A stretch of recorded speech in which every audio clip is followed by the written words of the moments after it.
গভীর রাত্রি, চারপাশে জমাট নিস্তব্ধতা। এই গাছপালা ঘন জঙ্গলেও কোনো ঝিঝির শব্দ নেই। আকাশে অল্প অল্প বিদ্যুৎ ঝলক দেখা যাচ্ছে। বাজ পড়ছে কিছুটা দূরে দূরে। তরুণের সামনে একটা বন্ধ দরজা। কবে কে বন্ধ করে রেখেছে কে জানে। দরজায় লাগানো লোহার কড়াগুলো মূর্ছে ধরেছে। লতা গুল্ম উঠে এসেছে তার গায়ে।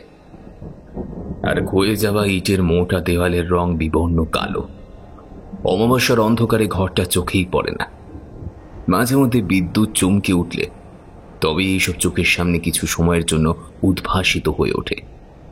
দেখলে মনে হয় কবেকার বন্ধ পোড়া বাড়ি, কেউ নেই। কিন্তু তরুণ তো একটা কণ্ঠ শুনতে পায়, বন্ধ দরজার ওপর থেকে স্তিমিত, অথচ যন্ত্রণা কাতর একটা স্বর ভেসে আসছে। স্বরটি যেন ডাকছে তাকে, তরুণকেই উদ্দেশ্য করে বলছে, আয় বাপ আয়, দরজাটা খুলে দে। বড় তৃষ্ণা, বড় কষ্ট। আয় আয়, আমাকে মুক্তি দে বাপ, আমাকে মুক্তি দে। তরুণের যেন নেশা ধরে যায়। প্রবল ঘোরে টলতে টলতে সে এগিয়ে চলে তালাবদ্ধ দরজার দিকে। তার চাবির হদিশ সে জানে না, তবুও যেন খুলতেই হবে। এমন সময় ওই বাড়িটার সামনে গজিয়ে ওঠা ঝোপ থেকে কর্কশ কণ্ঠে ভেসে এলো আরেকটা কণ্ঠস্বর। খবরদার, যাবি না ওদিকে, যাস নে, তুই আমার কাছে আয়, আমি তোকে বাঁচাবো। যাস না, যাস না। কণ্ঠ শুনে তরুণ আবার থেমে যায়। তার একদম হাত দেড়েক সামনেই দরজাটা। সে কি এগোবে? বিমূঢ় হয়ে ভাবতে থাকে তরুণ। তখনই হঠাৎ বিকট শব্দে বাজ পড়ে। আর তারপর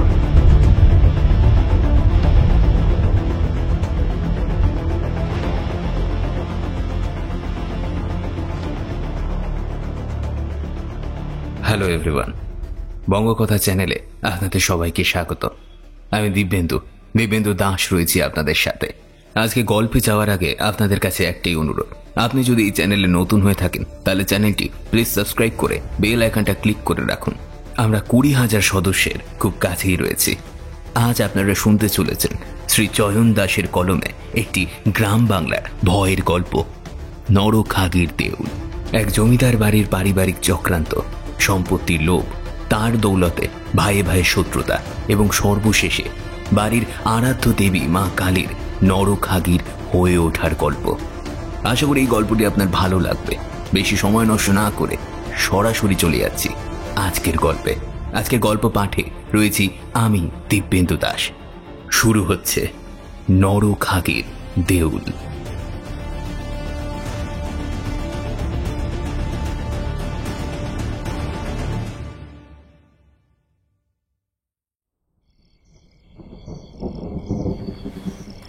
ঘুমটা ভেঙে যায় তরুণের।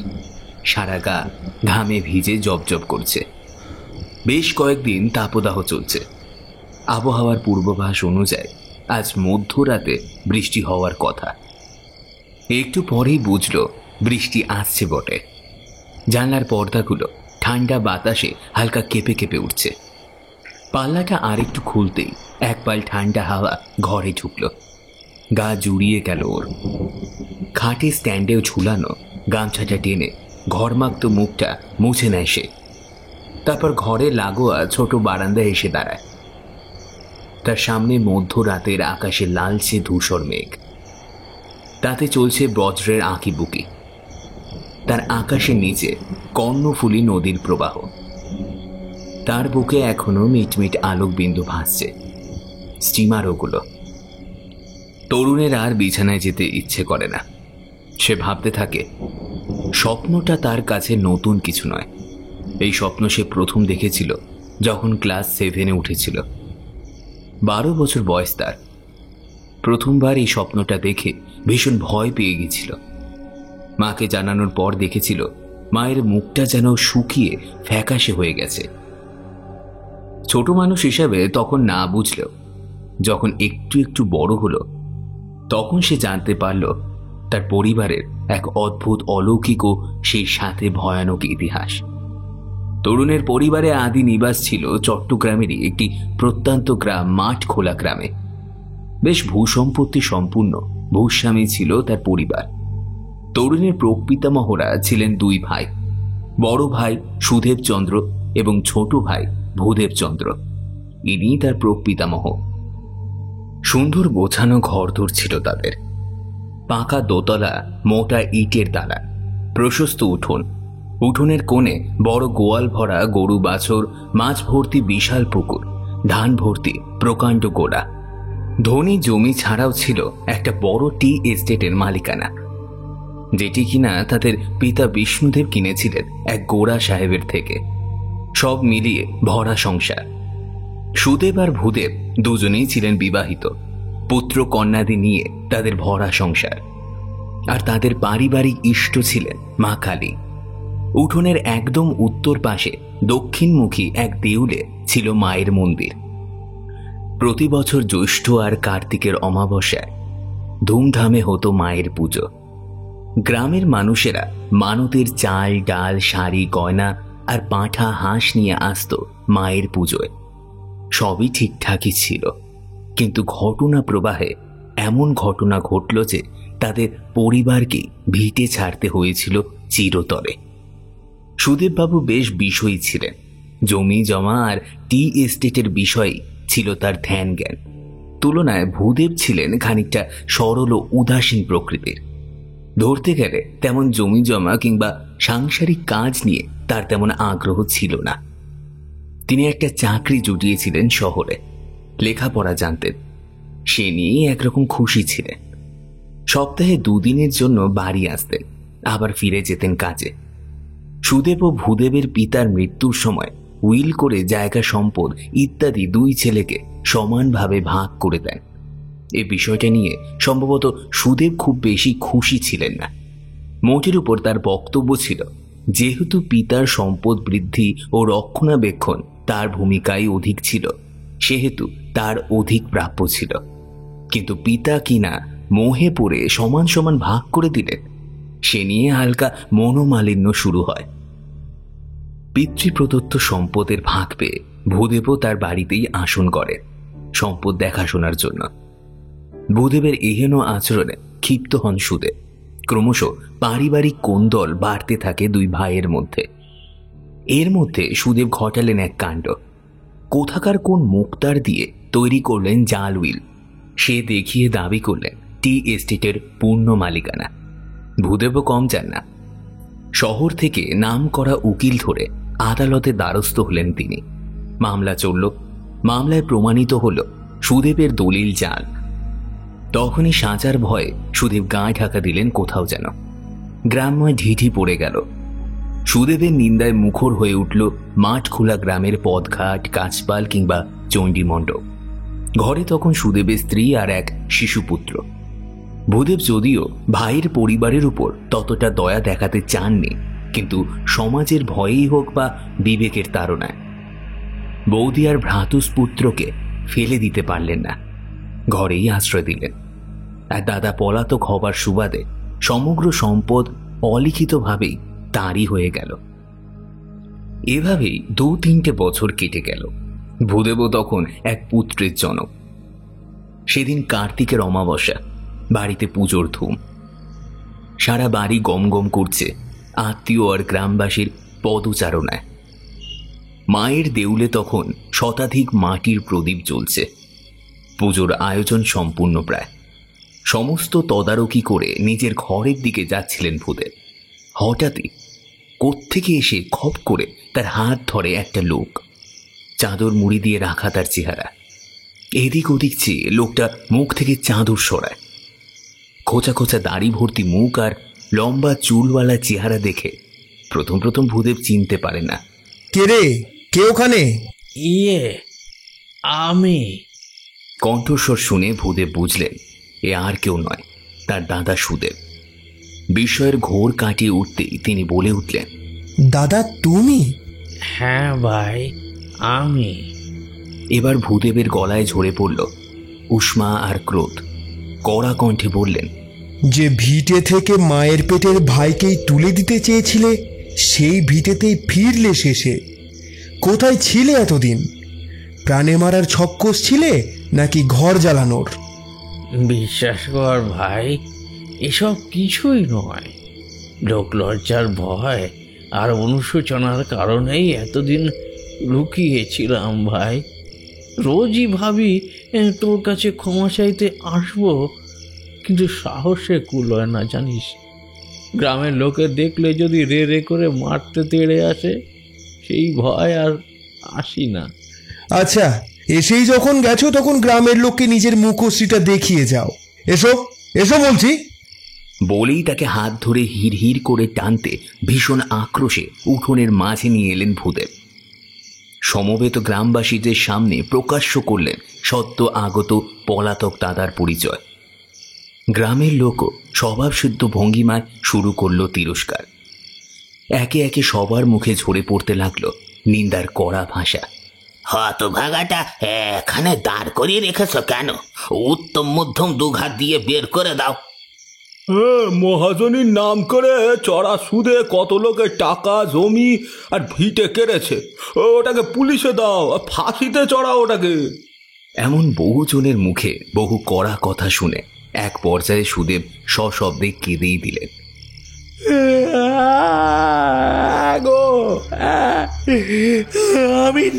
আমি নরকের কীট। তোমরা তোমরা মারো, নইলে জ্যান্ত পুঁতে দাও। নয়তো ওই ওই বড় বট গাছে বেঁধে তেল ঢেলে আমাকে জ্বালিয়ে দাও।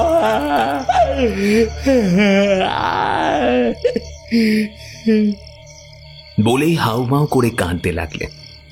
এতে করেও সমবেত গ্রামবাসী বড় একটা সন্তুষ্ট হলো না।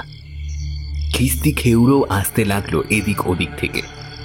শুধু একটি মাত্র মানুষ ঘরের দাওয়ায় দাঁড়িয়ে আঁচলে মুখ লুকিয়ে সজল চোখে সবকিছু দেখছিল, সুদেবের স্ত্রী মনোরমা। বহুদিন নিরুদ্দেশ স্বামীর আগমনে আনন্দিত হবেন না স্বামীর এহেন অপমানে ব্যথিত হবেন তিনি বুঝতে পারছিলেন না। আর হঠাৎ বৌঠানের দিকে চোখ পড়তেই একটু বিব্রত হন ভূদেব। সবাইকে চুপ করিয়ে তার হাত সুদেবের হাত মনোরমার হাতে দিয়ে বললেন, ঘরে নিয়ে যাও বৌঠান, দাদা এখন ক্লান্ত, তাকে একটু বসতে দাও, জল খাবার দাও। মনোরমা এবার আর নিজেকে ধরে রাখতে পারলেন না, ঝরঝর করে কেঁদে ফেললেন। কান্না দেখে আরো বিব্রত হলেন ভূদেব। আহ, কি যে করো! যাও যাও, ঘরে যাও, দাদার কাছে গিয়ে বসো, পুজোর কাজ না হয় ছোট বউ সামলে নেবে। মনোরমা এবার শুধু সকৃতজ্ঞ দৃষ্টিতে তাকান, তারপর স্বামীর হাত ধরে অতঃপরে চলে যান। চারপাশে চাপা গুঞ্জন, হয়তো ভূদেব পুলিশকে খবর দিয়ে ধরিয়ে দেবেন দাদাকে। তবে ভূদেব সেসব করলেন না। পুজোর নিয়মে পুজো হয়ে গেল। পরদিন সুদেব জানালেন তিনি অনুতপ্ত। লোভের ভূত তার মাথায় চেপে বসেছিল। তার জাল দলিল ধরা পড়তেই ভয়ে তিনি পালিয়ে যান। তারপর 3 বছর ধরে পাহাড়ে জঙ্গলে ঘুরে ঘুরে কাটিয়েছে, কতদিন না খেয়েও কাটিয়েছে। বুঝতে পারেন গৃহহীন হবার জ্বালা, তাই প্রায়শ্চিত্ত করতেই আবার ফিরে এসেছেন। তিনি কেবল থাকার ছাদ আর দুবেলা দুমুঠো খেতে চান, আর বাকি জীবনটা দেউল ঘরে মায়ের সেবা করেই কাটিয়ে দেবেন। দাদার অনুরোধ ফেলতে পারেন না ভূদেব। দাদাকে আবার সাদরে গ্রহণ করেন তিনি। সুদেব তখন যেন অন্য মানুষ। বেশিরভাগ সময়ে মায়ের দেউলে পড়ে থাকেন। আগে তাকে খুব একটা দেউলের পানে যেতে দেখা যেত না, কিন্তু আজকাল তিনি যেন ওখানেই থাকছেন। অনেক সময় বেশ রাত করে ঘরে ফিরতেন, আবার কখনো বা ফিরতেনও না, ঘুমিয়ে যেতেন দেউলের চাতালে। গ্রামের লোকজন আস্তে আস্তে ভক্তি করতে শুরু করে তাকে। আহা, যেন দস্যু রত্নাকর অনুতাপের আগুনে পুড়ে সাধু হয়ে গেছে। মাঝে মধ্যেই গ্রামের লোক আসে, মাকে প্রণাম করে আর তার পায়ের ধুলো নিয়ে যায়। এমনই দিন চলছিল। একদিন ঘটে গেল এক ভয়ঙ্কর ঘটনা। ভূদেবের ঘুম ভাঙল গগন বিদারী আর্তনাদ আর কান্নায়। তখন সবে ভোর। তড়িঘড়ি উঠে ভূদেব এলেন উঠোনে। কান্নাটা আসছে দেউল থেকে। সেদিকে গিয়ে দেখলেন সুদেব উচ্চ স্বরে বুক চাপড়ে কাঁদছেন। কারণ জিজ্ঞেস করতেই সুদেব যা বললেন তা শুনে রক্ত হিম হয়ে গেল ভূদেবের। গত জ্যৈষ্ঠের অমাবস্যায় আগে নাকি সুদেবের স্বপ্নে এসেছিলেন দেউলের মা কালী, আর এসেই চেয়েছিলেন নরবলি। সুদেব সে স্বপ্নের কথা বলেনি কাউকে, আর নর বলিও দেওয়া হয়নি। তাই নাকি তার শোধ তুলতেই দেবী তার পত্নী মনোরমাকে আস্ত গিলে নিয়েছেন। প্রমাণস্বরূপ দেখা গেল দেবী প্রতিমার মুখের একপাশে ঝুলছে একটা শাড়ির টুকরো, যাতে লেগে আছে চাপ চাপ রক্ত। ভূদেবের স্পষ্ট মনে আছে এরকম শাড়ি গত রাতে বৌঠানের পরনেই দেখেছিলেন তিনি। তবে কি এই সত্যি? ভয়ে সর্বাঙ্গ শিউরে ওঠে তার। তখন সুদেব কেবল বুক চাপড়ে আর্তনাদ করে চলেছেন। ওরে ওরে পাশানি, এ কি করলি? নররক্ত চেয়েছিলি, দিনই বলে আমার অমন সতী সাধ্বী বউটাকে গিলে খেলি। তুই তুই দেবি না, তুই আর দেবি না। রাক্ষসী হয়ে গিয়েছিস তুই, রাক্ষসী। আমার সৎ পথে ফিরে আসা, সব খারাপ কাজ ছেড়ে নেশার এই এই এই প্রতিদান দিলি তুই। এই দেখ, তোরা সব এটাকে দেবী বলতিস না, মা বলতিস না। এই প্রতিমায় আর দেবী নেই, তার জেগেছে নররক্তের নেশা। সে আছে নরখাগি, আর এই দেবীর পুজো করা চলে না, চলে না। সমগ্র গ্রামে কথাটা ছড়িয়ে পড়তে দেরি হলো না। যেই শোনে পিলে চমকে উঠতে থাকে। আস্তে আস্তে দেউলের দিকে মানুষের যাওয়া আসাও বন্ধ হয়ে যায়। দেবীর নিত্য পুজোও বন্ধ হয়নি তখনও, তবে মানুষের সমাগম হয়ে গেল বন্ধ। আর সুদেব ক্রমশ হয়ে পড়তে থাকেন অপ্রকৃতিস্থ। আর ঘরেও শুরু হয় নানাবিধ ভৌতিক উপদ্রব। দেউল থেকে রোজ ভেসে আসতে থাকে অতৃপ্ত হাহাকারের ভয়ানক শব্দ। দেউলে সন্ধ্যাবাতি দিতে গেলেই ভূদেবের স্ত্রীর সাথে ঘটতে থাকে অশরীরী অভিজ্ঞতা। ভয়ে ভয়ে সন্ধ্যাবাতি দেওয়াও বন্ধ হয়ে গেল। এর মধ্যে আরো দুজন গ্রামবাসীর মৃতদেহ পাওয়া গেল মন্দিরের চাতালে। তাদের চেহারা ভয়ানক ফ্যাকাশে রক্তশূন্য। তখন এই বিশ্বাস দৃঢ় হলো যে দেবী সত্যই নরখাগী হয়ে উঠেছেন। তখন থেকে নিত্য পুজো বন্ধ হয়ে তালা পড়ল। অন্যদের তো তাও মরদেহ পাওয়া গেল, কিন্তু মায়ের পুরোহিত গোবিন্দ পূজারী তো রীতিমতো গায়েব হয়ে গেল। কেউ তার টিকিটির সন্ধান অবধি পেল না। ভূদেবকে সপরিবারে ঘর থেকে চলে যেতে উদ্যোগী হলেন, গ্রাম থেকে দূরে। সে সময় ভূদেবী স্ত্রী আবার সন্তান সম্ভবা, তাই সাবধানতা অবলম্বন করে পত্নী ও সন্তান নিয়ে পত্নীর বাপের বাড়ি চলে যান ভূদেব। প্রায় অপ্রকৃতিস্থ দাদাকেও জোর করেছিলেন সাথে চলার জন্য, কিন্তু পত্নী স্মৃতিকাতর সুদেব কিছুতেই ভিটে ছাড়া হতে চাননি। ভূদেব বাধ্য হয়েই তার দাদাকে একা রেখে চলে যান তার শ্বশুর ঘরে। উদ্দেশ্য, দুদিন পর এসে আবার দাদাকে কিছু বুঝিয়ে নিয়ে যাবেন। কিন্তু দুদিন পর এসে যা দেখলে তাতে তার মন ভেঙে গেল দুঃখ আর হতাশায়। তিনি দেখেন সম্পূর্ণ বাড়ি ধসে পড়েছে, আর তার দাদারও কোনো অস্তিত্ব খুঁজে পেলেন না তিনি। হায়, নরখাগী তার দাদাকেও খেল। ভয়ানক শোকে তার মন ভেঙে গেল। ধসে পড়া দালানটার পাশে তখনও দাঁড়িয়ে তালাবদ্ধ দেউলটা। সেটা দেখে ভয় আর ঘৃণায় মুখ ফিরিয়ে নিলেন তিনি। সিদ্ধান্ত নিলেন আর ফিরবেন না এই ভিটে। এভাবেই পরিবার নিয়ে ভিটার টান ছিন্ন করে শহরে পাড়ি জমান ভূদেবচন্দ্র। ঠাকুমা আর মায়ের মুখে গল্প বহুবার শুনেছে তরুণ, শুনেছে বটে, কিন্তু বিশ্বাস করতে চায়নি। দেবী বিগ্রহ নরখাগী হয়ে গেল, তাও আবার দুম করেই। এই বিষয়টাই বেশ খটকা লাগছিল তার। তাছাড়া একটা আস্ত মানব শরীর কয়েক ফুট লম্বা কোষ্ঠী পাথরের বেমালুম ঢুকে গেল, কোনো মতে এই কথা বিশ্বাস হতে চায় না। আর যা ঘটেছে বলে দাবি করা হয় সেও শতাধিক বছর পুরনো গল্প। কাজেই সে নিয়ে তরুণের মাথা ব্যথাও থাকতো না। কিন্তু তরুণের দেখা স্বপ্নটি যে ওই ঘটনার সাথেই যুক্ত, অন্তত তরুণের মা তেমনটি বিশ্বাস করে। মায়ের এই বিশ্বাসের পেছনে আছে মঙ্গলা মাতা নামক এক গুরুমা। শহরে একটি অপেক্ষাকৃত ঘিঞ্জি জায়গায় মঙ্গলা মাতার নিবাসস্থান। লোকে বলে ওখানে আগে একটা ঝুপড়ির মতো ঘরে তার বসবাস ছিল। অলৌকিকভাবে ইনি একদিন মা চণ্ডীর কৃপা পান। তখন থেকেই প্রতি শনিবার ভর হতে থাকে। ভরে বসলে মা বলে দেন সমস্ত অতীত আর ভবিষ্যৎ সম্পর্কে। নানা রকম রোগ বালাইয়ের নিধানও দিয়ে থাকেন তিনি, সমাধান দিয়ে থাকেন। ফলে ভক্ত জুটে যায় প্রচুর। ভক্তদের দানে তার ঝুপড়ি হয়ে ওঠে মন্দির। আশেপাশের বস্তির ঝুপড়ির মাঝে তার সাদা রঙের বাড়িটা বেশ চোখে লাগে। তারই অন্যতম ভক্ত তরুণের মা কৃষ্ণা। কোনো এক আত্মীয়ের মাধ্যমে মঙ্গল মাতার অলৌকিক বিভূতি সম্পর্কে জানতে পারেন তিনি। তখন থেকে মাসে কোনো এক শনিবারে তিনি যেতেনি।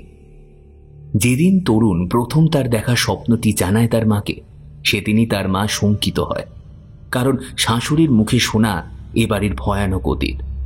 তখনই ছুটে যান মঙ্গল মায়ের কাছে। সেদিন নাকি মঙ্গলা মা বলেছিলেন তাদের ভিটের পুরনো নরখাগিটা আবার জেগে উঠেছে, সে তরুণকে খেতে চায়। এমনিতেই 1 শতাব্দী সময় ধরে তারা বিচ্ছিন্ন ওই ভিটে থেকে।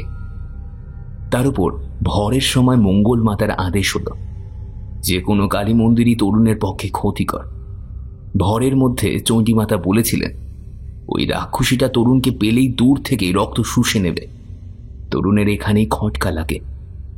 ছোট থেকে কালী আর চণ্ডীকে একই দেবী হিসাবেই জানে সে। একই দেবী কিনা এক রূপ আরেক রূপকে রাক্ষসী বলছে। ছোট থেকে এই বিষয়ে মারাত্মক কড়াকড়ি ছিল তার পরিবার। পুরো চট্টগ্রামের আনাচে কানাচে শতাব্দী প্রাচীন কত কালী মন্দির, তবুও সেই 12 বছর বয়স থেকে আর যাওয়া হয়নি তার। তবে তরুণের মনের দ্বিধা কেটে গেছিল একটা সময়। স্কুল জীবনের বন্ধু রুদ্রাংশুর অবদান আছে এ বিষয়ে। ওর সাথে তরুণের পরিচয় ওই ক্লাস 9-এ। রুদ্রাংশু স্কুল বদলে ভর্তি হয়েছিল তার স্কুলে। পাশাপাশি বসার জায়গা শেয়ার করতে করতে ভাব হয়, তারপর জন্ম নেয় বন্ধুত্ব। রুদ্র ছিল একটু মোটা সোটা আর খানিকটা ধর্মভীরু, যেটা ওই উঠতি বয়সে ছোকরাদের মধ্যে থাকাটা অস্বাভাবিক কিছু নয়। এই জন্য তাকে নিয়ে হালকা পাতলা রসিকতা হতো। ওর গলায় থাকা মা কালীর লকেটটা দেখিয়ে সবাই গুরুদেব বলে খিল্লি করত তাকে। তরুণও প্রথম প্রথম ওকে নিয়ে মজা করত বটে, কিন্তু এক সময় ছেলেটার উপর একটু মায়া হয় তার। তাই ধীরে ধীরে ওর সাথে মিশতে থাকে, টিফিন শেয়ার করতে থাকে। এভাবেই মাধ্যমিকের গণ্ডি পেরিয়ে উচ্চ মাধ্যমিকেও ওদের গতি হয় একই কলেজে। তাই সময়ের সাথে বন্ধুত্ব গভীর হয়। তো উচ্চ মাধ্যমিকে থাকাকালে একদিন রুদ্র তরুণকে নিমন্ত্রণ দেয় তাদের বাড়ির কালী পুজোতে যাওয়ার জন্য। তখন রুদ্রকে সমস্তটা খুলে বলে তরুণ। শুনে রুদ্র কিছুটা অবাক হয় বটে, এমন অদ্ভুত কথা আগে কখনো শোনেনি সে। তবে সে তরুণকে উদ্বুদ্ধ হয়ে বিষয়টা পরীক্ষা করে নিতে বলে। প্রতি মাসেই লুকিয়ে লুকিয়ে তারা ঘুরতে যায় চট্টগ্রামের বিখ্যাত সব কালী মন্দিরগুলোতে। কখনো চট্টেশ্বরী, আবার কখনো বুড়ো কালী, কখনো নলুয়ার কালী বা কখনো সিদ্ধেশ্বরী। তরুণ দেখল তার না কোনো ক্ষতি হচ্ছে, না কোনো অনর্থ। তখন বুঝল মঙ্গল মাতা সংক্রান্ত পুরো বিষয়টাই হয়তো বুজরুকি। কিন্তু মাকে কিছুই বলতো না সে। মায়ের মনে দুঃখ দিতে চায়নি। তারপর উচ্চ মাধ্যমিকের পর 2 বন্ধুর পথ হয়ে গেল আলাদা। তরুণের ঠিকানা হলো চট্টগ্রাম বিশ্ববিদ্যালয়, আর রুদ্রের গন্তব্য রাজশাহী মেডিকেল কলেজ। যেদিন বিপদের সময় এলো সেদিন রুদ্র তরুণকে বুকে জড়িয়ে ধরে বলেছিল, যে কলঙ্কের দাগ তোদের গৃহদেবীর উপর পড়েছে সেটা একটু সুলভ সন্ধান করিস। কে জানে, হয়তো আড়ালে আরো কোনো বড় সত্যি আছে। আজ এই মধ্যরাত্রেও রুদ্রের কথা মনে পড়ছে তরুণের। এমবিবিএস হেরে রুদ্র এখন বিদেশে গেছে। একদিন খুব নাম করা ডাক্তার হয়ে ফিরবে। অবশ্য এই কালী মন্দিরে যাওয়ার প্রকাশ্য নিষেধাজ্ঞা উঠতেও খুব বেশি সময় লাগলো না। তরুণ তখন সবে বিশ্ববিদ্যালয়ে ভর্তি হয়েছে ফলিত পদার্থ বিজ্ঞান বিষয়ে। হঠাৎ একটি খবর এসে যেন হামলে পড়ল তাদের ঘরে। নানাবিধ প্রতারণা ও অর্থ আত্মসাৎ মামলায় সাক্ষাৎ দেবী মঙ্গলা মাতাকে পুলিশ এসে তুলে নিয়ে গেল একদিন। সাথে তার 4 জন পুরুষ ও 2 নারী সাগরেত। তরুণের মা বেচারি বেশ কদিন ভয়ানক শোকে ছিলেন। মহিলাটিকে একদম সাক্ষাৎ দেবী জ্ঞানে ভক্তি করতেন তিনি।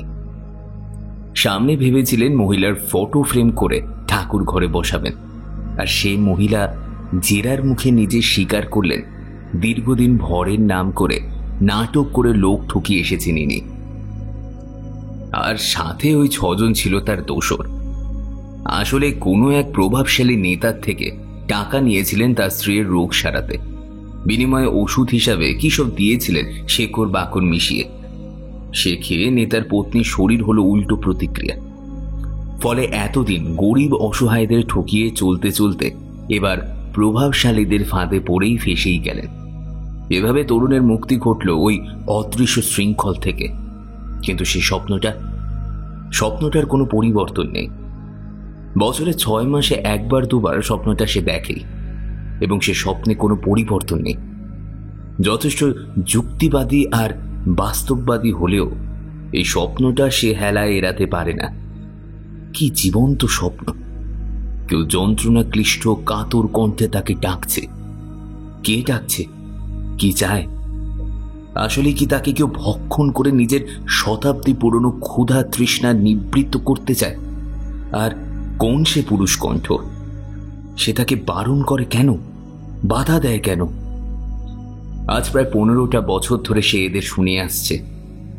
এদের আদৌ অস্তিত্ব আছে, নাকি সবই তার ভ্রম? এই উত্তর পেতে মনোবিদের শরণাপন্ন হয়েছিল তরুণ। পরিবার থেকে কিছুটা গোপন রেখেই সে যোগাযোগ করেছিল শহরের সেরা মনোবিদের সাথে। বিভিন্ন পরীক্ষা নিরীক্ষা করেও ওর মস্তিষ্কের কোনো ত্রুটি বা অসামঞ্জস্যতা খুঁজে পাওয়া যায়নি। আর তাছাড়া তার কোনো মানসিক অসুখও নেই। বেশ তো দিব্যি আছে। পড়ালেখা শেষ করেছে, নিজের চেষ্টায় একটা সরকারি দপ্তরে ভালো মানের চাকরি পেয়েছে। সবই ঠিক চলছে, কেবল স্বপ্নটাই তাকে একটু অস্বস্তিতে ফেলে দেয়। তার ভাবনায় ছেদ ফেলে বজ্রের হুঙ্কার বেজে ওঠে আকাশে। শুরু হলো বৃষ্টি। প্রবল বর্ষণে ভিজতে থাকে ঘুমন্ত শহর। জলের ছাঁট আসছিল বলে সে ভেতরে গিয়ে খাটে বসে। একটু পরে অদূরের মসজিদ থেকে ভোরের আজান ভেসে আসতে থাকে। সামনেই ঈদের বন্ধ, অন্তত 1 সপ্তাহ অফিস ছুটি। তবে কি এই ঈদেই সে যাবে একবার তার পিতৃপুরুষের ভিটে? জানার চেষ্টা করবে এই অমীমাংসিত স্বপ্ন রহস্য।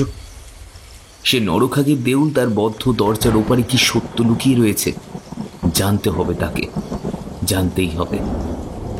এটি ভেবেই এবার সে চোখ বন্ধ করল। হ্যাঁ, এবার ঘুম আসবে তার। আজ শুক্রবার, ছুটির দিন। একটু দেরি করে উঠলেও বিশেষ ক্ষতি নেই। তবে মা বাবাকে জানানো যাবে না কিছুতেই। জানলেই নিশ্চিত নিষেধাজ্ঞা আসবে। তার চেয়ে বরং কলিগদের সাথে পাহাড়ে যাচ্ছে বলে বেরিয়ে পড়লেই হয়। বিবির হাটে এসে যখন বাস থেমেছে তখন প্রায় শেষ বিকেল। ঈদের বাকি 4 দিন। ছুটি পেয়ে শহরের কর্মজীবী লোকজন ছুটছে নারীর টানে। বাসে বসবার সিট নেই। কোনো রকমে একটা আলুর বস্তার উপর বসে 50 টাকার ভাড়া 150 দিয়ে এসে পৌঁছেছে। এখন পরিবহন মালিক শ্রমিকদের সময়, যার কাছে যেমন পাচ্ছে বের করে নিচ্ছে। একটু পরেই ইফতারের সময় হবে। ইফতারের রোজা ভেঙে খেয়ে দিয়ে তবেই গাড়ি ছাড়বে ড্রাইভারেরা। একটা ছোট তেলে ভাজার দোকানে বসে ছোলা, পেঁয়াজু, বেগুনি, চপ আর মুড়ি দিয়ে মাখা মিক্সার খেয়ে নিয়ে বের হয়ে সে মাঠ খোলা যাবার জন্য শেয়ার সিএনজি নিতে হবে তাকে।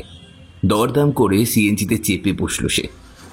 একটু পরই তীরের বেগে সিএনজি মফস্বলের বাজার দোকান ছাড়িয়ে ঢুকে গেল গ্রামের রাস্তায়।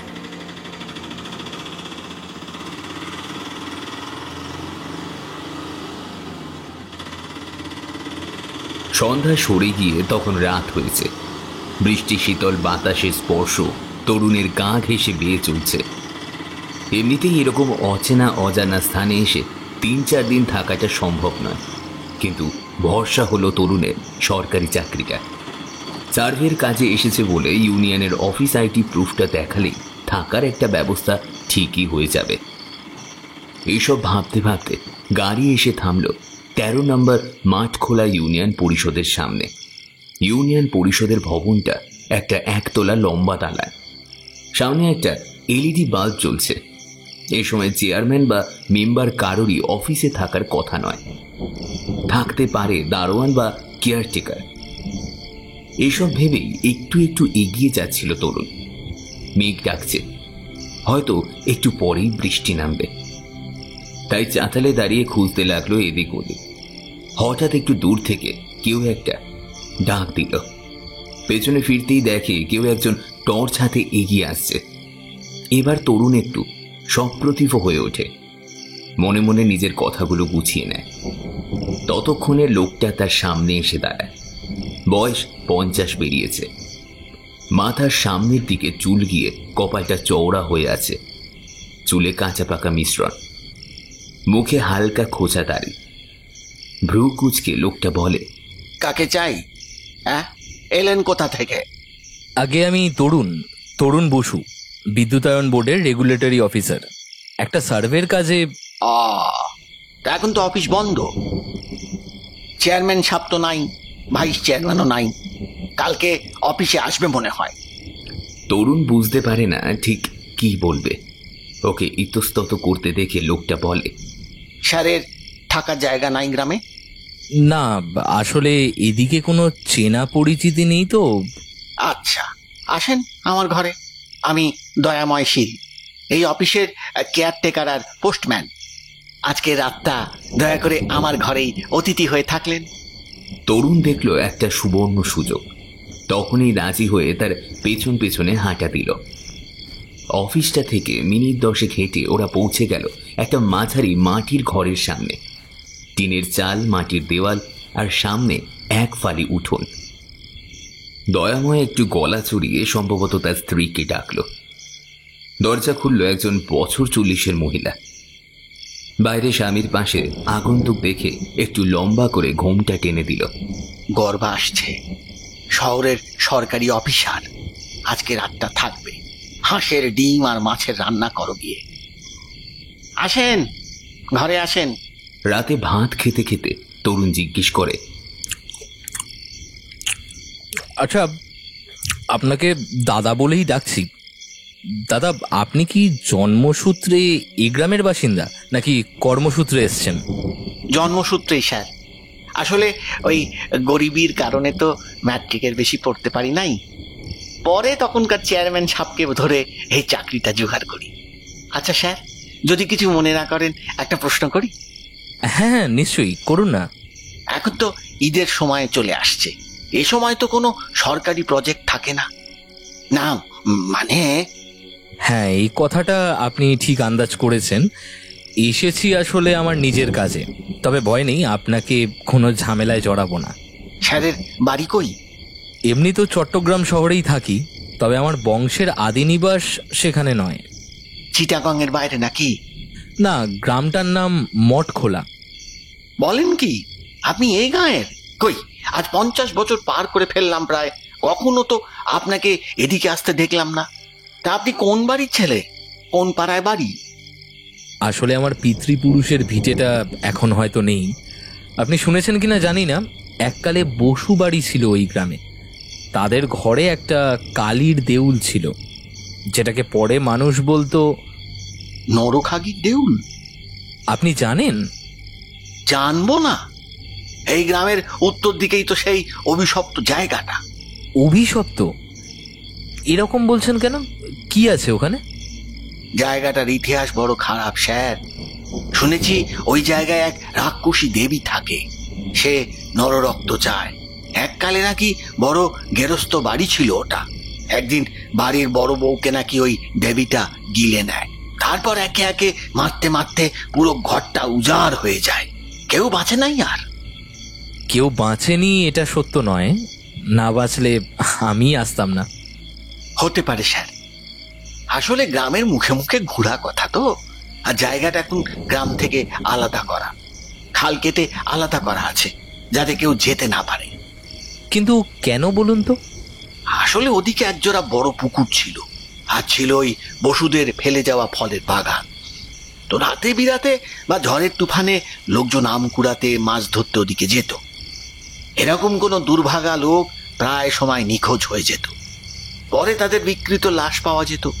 কারো মাথা গায়েব থাকতো, কারো শরীরে আবার থাকতো না এক বিন্দু রক্ত। অথচ ওইদিকে কোনো হিংস্র জন্তু ছিল না। পুলিশ এসে খোঁজ খবর নিয়েও কোনো হদিশ পায়নি। বসুদের দেউলটা ভাঙার চেষ্টা করা হয়েছিল, কিন্তু কোনো রহস্যময় কারণে বারবার বাধা পড়েছিল। শহর থেকে প্রমোটার এসেছিল জমির দখল নিতে, সঙ্গে এনেছিল ক্রেন আর বড় বড় সব যন্ত্রপাতি, কিন্তু সেও পারল না দেউলার ওই ধসে পড়া বাড়িটা সরাতে। যখনই কাজে হাত দেয় বাধা পড়ে, যন্ত্র বন্ধ হয়ে যায়, বিকল হয়ে যায়। একদিন তো ভয়ঙ্কর ঘটনা ঘটল। নিজে তদারকি করছিল প্রমোটার, দেউলের গায়ে হাতুড়ির ঘা পড়তেই মুখ দিয়ে রক্ত উঠতে শুরু করলো তার। হাসপাতালে নেওয়ার সুযোগটাও হলো না। এ ঘটনায় সবার বিশ্বাস হলো যে ওই ভিটে সত্যি কোনো ভয়ানক শক্তি আছে। তাই আড়াআড়ি খাল কেটে জায়গাটা বিচ্ছিন্ন করে দেয়া হলো, আর আমাদেরও ওদিকে যাওয়া বন্ধ। তবে ওই গ্রামের একজন লোক আছে, সবার নিষেধ অমান্য করে ওদিকে যায়। লোকটা একটু পাগলা মতন। ও বিশ্বাস করে ওই ভিটাতে কোনো রাক্ষসী নয়, আজও মা কালী আছে। মাকে জাগাতে হবে, তবেই ওই ভিটার সাপ খুঁজবে। আর তার দাবি হলো ওই ভিটার ইতিহাস আমরা সবাই ভুল জানি। তখন কেউ যদি তার কাছে জিজ্ঞেস করে, তখন সে ওই দাঁত মুখ খিচিয়ে বলে, যাকে তাকে বলবো নাকি? আসুক সে, তাকেই বলবো। লোকটা সন্ধ্যার মুখে রোজ ওই খালের পাড়ে যায়, হাত জোর করে প্রণাম করে, আর একটা বাতি আর একটা ধূপকাঠি জ্বালিয়ে দেয়। কিছুক্ষণ দাঁড়িয়ে বিড়বিড় করে কিছু বলে, তারপর চলে যায়। শীত, গ্রীষ্ম, বর্ষা, কোনো সময়ে তার এই কাজের কোনো বিরাম নাই। ততক্ষণে তরুণের খাওয়া শিখেই উঠেছে। উৎসাহে বড় বড় চোখ করে সে বলে, কি বলছেন? কে সেই লোক? বামুনপাড়ার এক কোনোর বাড়ি, শম্ভু চক্রবর্তী। ওই বয়স প্রায় 60-65 হবে। বিপত্নিক লোক। এক মেয়েকে বিয়ে দিয়ে বর্তমানে তার ঝুপড়িতে একাই থাকে। কি করে কি খায় সেও কেউ স্পষ্ট জানে না। একটু এই খ্যাপাটে লোক। গ্রামের লোকজন মাঝে মধ্যে মনোরঞ্জনের জন্য খ্যাপায় আর টিটকিরি মারে। কখনো চুপ করে থাকে, কখনো গালি দিতে দিতে তাড়া করে। খুব একটা কারো সাত পাচে থাকে না। কারো বাড়িতে নিমন্ত্রণ হলে নিঃসংকোচে চলে আসে, ওই দুটো খেয়ে নিঃশব্দে আবার বেরিয়ে যায়। আমাকে একবার নিয়ে যেতে পারেন ওনার কাছে? যাবেন? আচ্ছা, নিয়ে যাবো কাল। কই, আরে খাওয়া বন্ধ করলেন কেন? খান খান। কই, আর দুটো ভাত এনে দাও গো। রাতে ঘুমের ঘোরে তরুণ আবার স্বপ্নটা দেখল। সেই বন্ধ দরজা, সেই ধসে পড়া বাড়ির উপর গজিয়ে ওঠা ঝোপ, সেই করুণ সতৃষ্ণ আর্তনাদ, সেই কর্কশ নিষেধ। ঘুম ভেঙে বিছানার উপর বসে রইল তরুণ। চারপাশে ঝিঝি ডাকছে। বালিশের পাশে মোবাইলে সময় বলছে রাত 3:33। একটু পর আবার শুয়ে পড়ল, তবে ঘুম আসতে চায় না। হঠাৎ নতুন কোনো বিছানায় শুলে এমনটা হয় তার। মাথার একটু উপরে একটা খাঁচাবদ্ধ ফ্যান ঘুরছে। সেদিকে কিছুক্ষণ তাকিয়ে সে ভাবতে থাকে, আচ্ছা, যদি স্বপ্নের দৃশ্যকে সে সত্য হতে দেখে, সত্যি দেখবে কি? ঠিক কি কি হতে পারে এটা ভেবেই তার উত্তেজনা আর ঘুম আসতে চায় না। উফ, কবে যে সকাল হবে।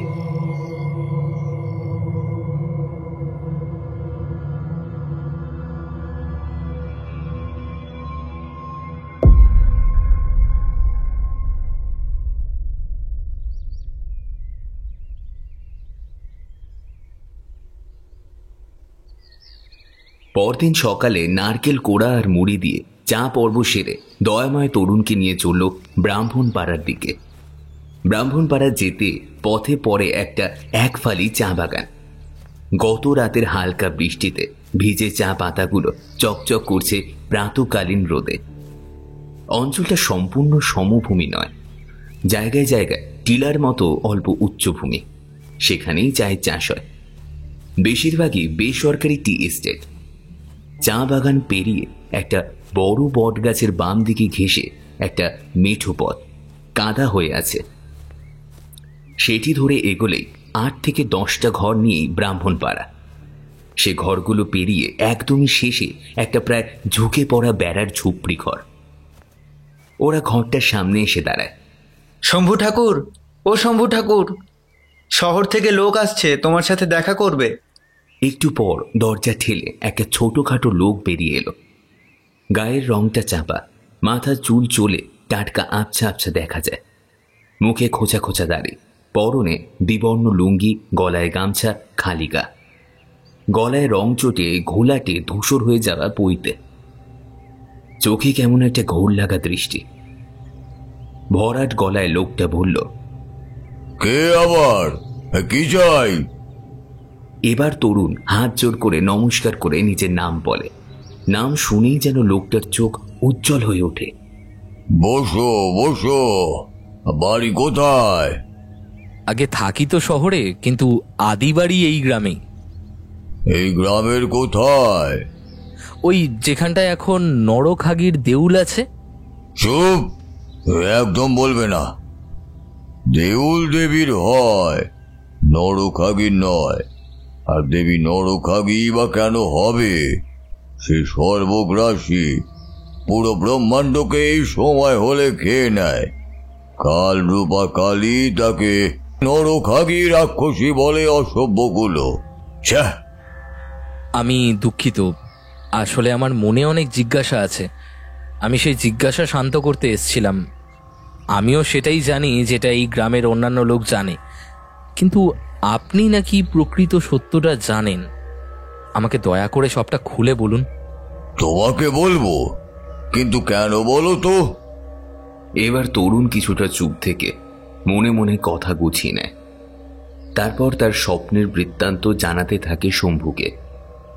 যত তরুণ বলতে থাকে তত শম্ভুর চোখ উজ্জ্বল হয়ে উঠতে থাকে। তরুণ পুরো কথাটা শেষ করতেই সে উত্তেজনার বশে তরুণের হাতটা চেপে ধরে। তারপর উত্তেজিত কণ্ঠে বলে, এ বাপ, তুমি সত্য বলছো তো? বলো না, যা বলছো সব কি সত্যি? মিথ্যে কেন বলবো বলুন? আমি নিজেই হয়রান। এই স্বপ্নের কি অর্থ এ আমিও জানতে চাই। এবার শম্ভু যেন আনন্দের নিচেই উঠে জয় মা বলে হাততালি দেয়। উচ্ছ্বাসিত কণ্ঠে বলে ওঠে, আবার 100টা বছর পর সেই যোগ আসতে চলেছে। মায়ের মহিমা আবার জাগবে, আর ওই হতভাগা রক্ত খাগিটা জব্দ হবে। এই যে আপনি বললেন ওখানে কোনো নরখাগি নেই, দেবী আছেন, আবার আপনিই বলছেন এখন এই কথা, এ কথার মানে কি? মানে হলো, যাকে নরখাগি ভাবছে সে নরখাগি নয় বাপ। যার কথাই কেউ জানে না সেই নরখাগি।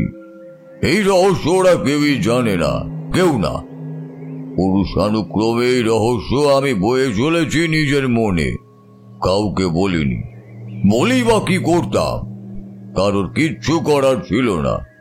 কিন্তু আজ তোমাকে বলবো, কারণ তোমাকে করতেই হবে সেই কাজ। এবার ধীরে সুস্থে বসে শম্ভু বলতে শুরু করে। তার বিবরণ মোটামুটি এরকম।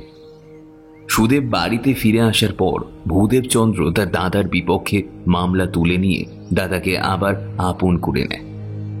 সবাই খেয়াল করে ঘোর বিষয়ই সুদেব ভক্তিপরায়ণ হয়ে উঠেছে। বেশিরভাগ সময় সে দেউলে কাটায়, রাত পর্যন্ত ঘরে ফিরে না। দেউলের পুরোহিত নিত্য পুজোর সব সময় তাকে জপ করতে দেখে। এটুকু সবারই স্বাভাবিকই মনে হতো। একদিন হঠাৎ পুরোহিতের শরীর খারাপ হলো। অবস্থা এমনই বেগতিক যে বিছানা থেকে ওঠাই দেয়। ফলহারিণী কালী পুজো খুব বড় করেই হতো বসুদের দেউলে। মূলত পুরোহিত ভোর রাতে পুজো সেরে আসার পরই অসুস্থ হয়ে পড়ে। এদিকে কেউ এসেছে তার বদলে পুজো করবে এমন ব্যবস্থাও ছিল না, কারণ গ্রামে একমাত্র শক্তির পূজারী ছিলেন পুরোহিত গোবিন্দ চক্রবর্তী। ভোর রাতে ঘরে ফিরে আবার পরদিন মধ্যাহ্নে নিত্য পুজো করতে যাবার কথা ছিল তার। তখনই তার কাছে একটা লোক এলো। এসে জানালো সুদেবচন্দ্র খবর পাঠিয়েছে যে আজ তার বিশ্রাম নিলেই চলবে। নিত্য পুজো সুদেব নিজেই সারবে। পুরোহিত হঠাৎ ভেবে পেলেন না যে তার যে শরীর খারাপ এই কথাটা তো কেউ জানে না, তবে সুদেব কি করে জানল? কিন্তু বেশি ভাবার অবকাশ তিনি পেলেন না, কারণ বেলা বাড়ার সাথে সাথে শরীরের দশা আরো খারাপ হতে শুরু করল। সাথে এলো ধুম জ্বর। জ্বরে অজ্ঞান হয়ে রইলেন পুরোহিত। দুদিন অজ্ঞান থাকার পর যখন তার চেতনা ফিরল, তখন সবিস্ময়ে শুনলেন বসুদের দেউলের কালী নাকি বাড়ির বড় বউ মনোরমাকে আস্ত গিলে নিয়েছেন। দেবীর মুখে লেগেছিল এক টুকরো কাপড় আর চাপ চাপ রক্ত। আরো সব বিষয় শুনলেন সুদেবচন্দ্রের স্বপ্নাদেশের কথা। দেবী তার কাছে নরবলি চেয়েছেন। কি অদ্ভুত, কই এতদিনে তো সুদেবচন্দ্র তাকে এমন কিছু বলেননি, কিন্তু ঘটনাস্থলে যাওয়ার মতো বল তার ছিল না। শরীর সেরে উঠতে সময় লাগলো আরো সপ্তাহখানে। ততদিন দেবীর পুজোর 12টা বেজেছে। গ্রামের লোকজন বলতে শুরু করেছে ও আর দেবী নয়, রাক্ষসী হয়ে গেছে। গোবিন্দ পুরোহিত নিজের গরজে সব পুজোর আপত্তি আগ্রহ করে আবার নিত্য পুজো শুরু করলেন, কিন্তু পদে পদে ত্রুটি হতে লাগলো তার। কখনো মন্ত্র ভুলে যান, আবার কখনো ভুলভাল বলে ফেলেন। কখনো আসনে বসে আলস্য আসে, আর খেয়াল করলো পুজোর দ্বীপগুলো বেশিক্ষণ চলে না। নারকেলের ছোবড়া ধূপ জ্বালালে সুগন্ধের বদলে আসে একটা বোটকা চর্বি পড়া গন্ধ। আর পুরো ঘরটার আলোর অবাধ প্রবেশ থাকলেও থাকে অন্ধকার। মায়ের প্রতিমার মুখও মলিন হয়ে গেছে। আগে যে প্রাণোচ্ছল চাউনি ছিল সেটি নেই। আরেকদিন তো ঝোলানো পিতলের ঘণ্টাটা শিকল ছিঁড়ে পড়েই গেছিল। ভাগ্যে সেটা কাজ ছুঁয়ে পড়েছিল।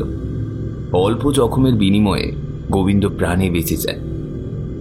তবে তিনিও মর্মে মর্মে উপলব্ধি করেন কিছু একটা তো ব্যতিক্রম হয়েছে, আর তার শরীরটাও বিশেষ ভালো যাচ্ছিল না। মুখে অরুচি, খেতে মন চায় না, আর শরীরেও বল নেই। একটু হাঁটতেই তিনি হাঁপিয়ে ওঠেন। এর মধ্যেই একদিন গ্রামের লাঠিয়াল খগেন সর্দারের রক্তহীন ফ্যাকাশে লাশ পাওয়া যায় দেউলের চাতালে। অমন বলিষ্ঠ লাঠিয়ালকে কি করে এমন মৃত্যু পেল কারোর মাথায় এলো না। সবার ধারণা দৃঢ় হলো সে ওই দেউলের কালেরই কাজ। নরবলি না পেয়ে সে খেপে গেছে, এবার না পুরো গ্রাম শ্মশান হয়ে যায়। গোবিন্দ সব জেনে শুনে চোখ আধার দেখলেন। কৈশোর থেকে সে দেবীর পুজো করছেন, তাকে নিয়ে এমন কলঙ্ক। কিন্তু এই সহজ সরল গেও মানুষগুলিরই বা কি দোষ, যা দেখছে তাই মানছে। একদিন গভীর চিন্তায় ঘরে বসে আছেন গোবিন্দ। পেটে খিদে নেই, চোখে ঘুম নেই, আর মনে শান্তি নেই। হঠাৎ করে হন্তদন্ত হয়ে ছুটে আসে গ্রামের আরেক তাগড়াই লাঠিয়াল তপন। ছুটে এসে গোবিন্দর পায়ে পড়ে সে। কাঁতর কণ্ঠে চিৎকার করে ওঠে সে, বাঁচান ঠাকুর মশাই, বাঁচান। গোবিন্দ তাকে বসে জিজ্ঞেস করেন, কিরে তপন, কি হলো? অমন হন্তদন্ত হয়ে তুই ছুটছিস কেন? আমার আজকে শেষ দিন ঠাকুর, আজকেই আমাকে শেষ করে ফেলবে এই লোকটা। কে, কোন লোক? ওই ওই বসু বাড়ির বড় কর্তা সুদেব বাবু। ঠাকুর, ওটা মানুষ না ঠাকুর, সাক্ষাৎ শয়তান। কি সব বলছিস রে তুই হতভাগা? এই ভর সন্ধ্যের মুখে কি তুই তাড়ি খেয়েছিস? বিশ্বাস হয় না তো ঠাকুর? শুনুন তাহলে, সব বলছি আমি। ছোট ভাইয়ের থেকে জালুইলের মামলায় হারার পর সারা গ্রামে এমন পরিস্থিতি তৈরি হয় যে পুরো গ্রামই তাকে এক ঘরে করে দেবার তালে ছিল। তার কারণ ওই সুদেবের স্বভাব। মারাত্মক বিষয়ী হবার সাথে সাথে সে ছিল বড় কুটিল আর হিংসুক। হেন প্রতিবেশী ছিল না যার সাথে তার ঝগড়া ব্যাগড়া ছিল না। আর তার মানসিক বিকৃতি ছিল অন্যরকম। জমি আর সম্পত্তির প্রতি লালসা। তার বাবা বিষ্ণুদেব বড় কড়া লোক ছিলেন, তাই বাপের উপর খোদকারি করার সাহস তার হতো না। কিন্তু বাপ চোখ বুঝতেই তার লক্ষ্য ছিল পুরো সম্পত্তির ভাগ হাতিয়ে নেওয়া। এক্ষেত্রে তার বক্তব্য ছিল তার ছোট ভাইটি শহরে চাকুরে বউ বাচ্চা নিয়ে সেখানে চলে যাক, মাঝে মধ্যে বেড়াতে আসবে, এই যা।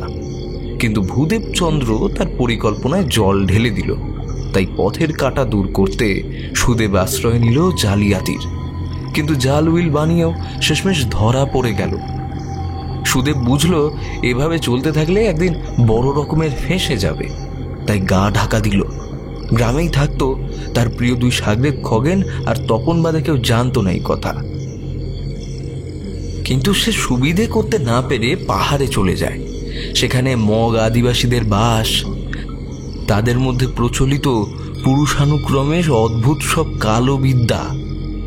নিজের হাতে থাকা পান্না জড়িত সোনার আংটির বিনিময়ে এক গুণিনের কাছে শিখে নেয় এক সর্বনাশা বিদ্যা। তাদের ভাষায় এ বিদ্যার নাম দাওকালীন বিদ্যা, বাংলা করলে হয় দেবী কলঙ্কিনী বিদ্যা। দেবতার নামে কুৎসা রটিয়ে তার পূজা বন্ধ করে সেই স্থানে কোনো নারকীয় অপদেবতাকে আবাহন করা হয়, আর তার সাহায্যে শত্রু নাশ বা বিতাড়ন করে ভোগ করা যায় নিষ্কণ্টক অভিলাষিত জীবন। বিদ্যারপ্ত করে সে ফিরে আসে গ্রামে, সমস্তটা জানিয়ে পুরো সম্পত্তির ভাগের কথা বলে আবার দলে ভেড়ায় খগেন আর আমাকে।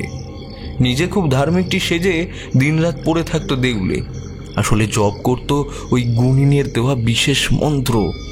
আমি আর খগেন মাঝে মধ্যে নানা রকম জিনিস জুগিয়ে দিতাম, কখনো কাকের পালক, কখনো শ্মশানের পরিত্যক্ত ছেঁড়া কাপড়, কখনো বিড়ালের মাথা বা মৃত পেঁচার চোখ।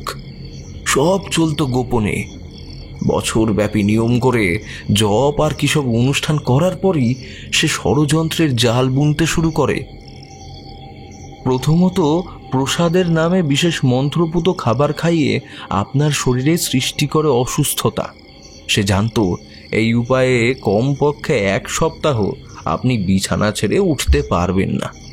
সুদেববাবু বলেছিলেন প্রতিষ্ঠিত দেববিগ্রহ 1 নাগারে 3 দিন সেবা বর্জিত হলেই তার সংস্কার করতে হয়, পুনঃপ্রতিষ্ঠা করতে হয়, না হলে সেই বিগ্রহে আর দেবতার আধার থাকে না। আর একদা যে মন্দিরে পূজা হতো সে মন্দিরে এমন অনাচার ঘটলে দেবতা মন্দির ত্যাগ করেন, আর খালি জায়গার দখল নেয় পিশাচজনির কোনো নারকীয় সত্তা। এ সকল শাস্ত্রীয় তথ্য একদম নখে দর্পণে ছিল তার। প্রথমত সেবা বন্ধ হলো, তারপর প্রয়োজন ছিল এ দেবতার উপর কলঙ্ক আরোপণ। তার জন্য বলি হলো সুদেবের পত্নী মনোরমা। নরকের শয়তানের সহচরকে আহ্বান করার জন্যই দেবীর মন্দিরে বলি দেওয়া হলো হতভাগিনী বড় বউকে। আমাকে আর খগেনকে দিয়ে অর্ধরাত্রে মনোরমাকে ডেকে পাঠায় সুদেব। আধো ঘুমে মনোরমা দেউলের গর্ভগৃহে ঢুকতেই প্রবলভাবে তার মাথার পেছনে লোহার লম্বা দণ্ড দিয়ে আঘাত করে খগেন। আমি তখন গামছা পেঁচিয়ে ধরেছিলাম হতভাগীর মুখে। তারপর রাতের আঁধারে মনোরমার মৃতদেহটা সরিয়ে ফেলি আমরা, আর তার কাপড়ের কিছুটা ছিঁড়ে লাগিয়ে দেওয়া হয় প্রতিমার মুখে, সাথে মেঝেতে পড়া রক্তের কিছুটাও। পরদিন রটিয়ে দেওয়া হয় দেবীর নামে কলঙ্ক। এভাবেই ভগবানের স্থানে শয়তানের স্থাপনা হলো। কিন্তু স্থাপনা সম্পূর্ণ করতে দরকার ছিল আরও 2টো বলির, এবং নিঃসন্দেহে সুদেব চেয়েছিল তার পাপের 2 সাক্ষী ও দোসর দুটোই ভেগে যাক। খগেনের ক্ষেত্রে সে সফল হয়েছিল। সন্ধ্যের মুখে তাকে ডেকে পাঠিয়েছিল সুদেব। খগেন গিয়েছিল বটে, তবে আর ফেরেনি। সকলে পেয়েছিল তার রক্তহীন কুঁকড়ে যাওয়া বিবর্ণ মৃতদেহটি। আর আজ ঠিক একইভাবে ডাক পড়েছে আমারও। এইটুকু বলেই তখন হাউমাউ করে কাঁদতে লাগলো। সব শুনে গোবিন্দ বিস্ময়ের ঘোর কাটিয়ে তারপর জিজ্ঞেস করলেন, কিন্তু তুই কি করে বুঝলি যে খগেনকে উৎসর্গই করা হয়েছে? বলছি ঠাকুর, বলছি। মৃত্যুর দিন বিকেলে খগেনের সাথে দেখা হয়েছিল আমার। সেদিন খগেন বলল সুদেব তার সাথে বেশ অদ্ভুত একটা কাজ করেছে। তার মাথায় হাত বুলিয়ে 2টো চুল আর আঙুলে সূঁচ ফুটিয়ে কয়েক ফোঁটা রক্ত একটা শুকনো পাতায় নিয়ে নিয়েছিল। বলেছিল তাকে শয়তানের হাত থেকে বাঁচাতে এমনটা করছে সে। যদিও খগেনকে বারণ করেছিল এ কথা কাউকে না বলতে, তবুও বন্ধুত্বের খাতিরে আমাকে না বলে পারেনি খগেন। আমি তো ভুলেই গিয়েছিলাম সেটা। আজ একই কাজ আমার সাথেও করেছে। আর মুহূর্তেই আমার মনে পড়ল খগেনের কথা। তাই মৃত্যু ভয়ে ভীত হয়ে সে ছুটে এসেছে আপনার কাছে। সব শুনে গোবিন্দ স্তব্ধ হয়ে রইলেন। তারপর জিজ্ঞেস করলেন, কিসের নেশায় এত বড় পাপ করলি রে হতভাগা? তোদের প্রাণ বিন্দু মাত্র কাঁপল না? ঠাকুর, আগে বড় কর্তার হয়ে পয়সা উসিলের কাজ করতাম। এর গরু ওর হাঁস কিনে আনলে ভাগ পেতাম, লোকের সুদের টাকার ভাগ পেতাম। ছোট কর্তা এসে সব বন্ধ করে দিলেন। আমাদের পথে বসার জোগাড় হলো। হঠাৎ বড় কর্তা আসায় আমরা আশার আলো দেখলাম। কর্তা বলেছিলেন সবাইকে হটিয়ে বাড়ি সমেত পুরো সম্পত্তি দখল করতে পারলেই আমাদের মোটা একটা ভাগ দেবেন। সেই লোভেই আজ এই দশা। হে জগদ্দম্বা, হ্যাঁ রে, এত লোভ তোদের, হ্যাঁ এত লোভ।